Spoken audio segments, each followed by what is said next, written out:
अगर मैं आपसे पूछूं, जो चीज हमें अर्थ पर चिपका के रखती है, जिसे हम ग्रेविटी बोलते हैं, क्या वो सच में एक फोर्स है? स्कूल में हमें सिखाया जाता है कि ग्रेविटी एक फोर्स है जो ऑब्जेक्ट्स को एक दूसरे की तरफ खींचती है। लेकिन सच थोड़ा शॉकिंग है।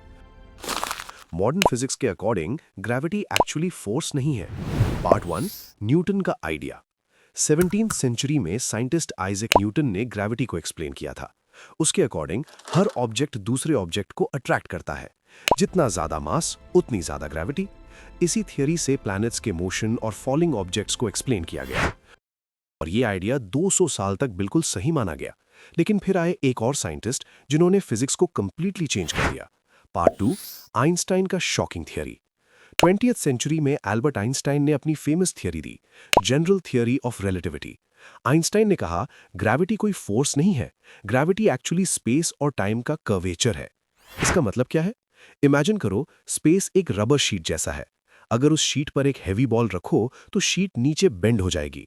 अब अगर छोटी बॉल उसके पास रोल करे तो वो ऑटोमेटिकली उस हैवी बॉल की तरफ मूव करेगी। ये अट्रैक्शन नहीं है, ये सिर्फ स्पेस का बेंड होना है। Part 3, real example. अर्थ भी एग्जैक्टली यही करता है। अर्थ अपने मास की वजह से स्पेस टाइम को बेंड करता है और मून उस कर्व्ड स्पेस में मूव करता है। इसी वजह से मून अर्थ के अराउंड ऑर्बिट करता है। सेम रीजन से प्लैनेट्स सन के अराउंड घूमते हैं, सैटेलाइट्स अर्थ के अराउंड घूमते हैं और हम अर्थ पर खड़े रहते हैं। ये सब स्पेस टाइम कर्वेचर की वजह से होता है।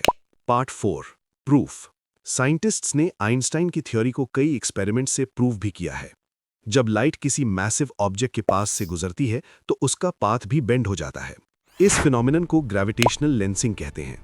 तो नेक्स्ट टाइम जब कोई कहे ग्रेविटी एक फोर्स है तो आप कह सकते हो, एक्चुअली ग्रेविटी फोर्स नहीं, स्पेस टाइम का बेंड होना है।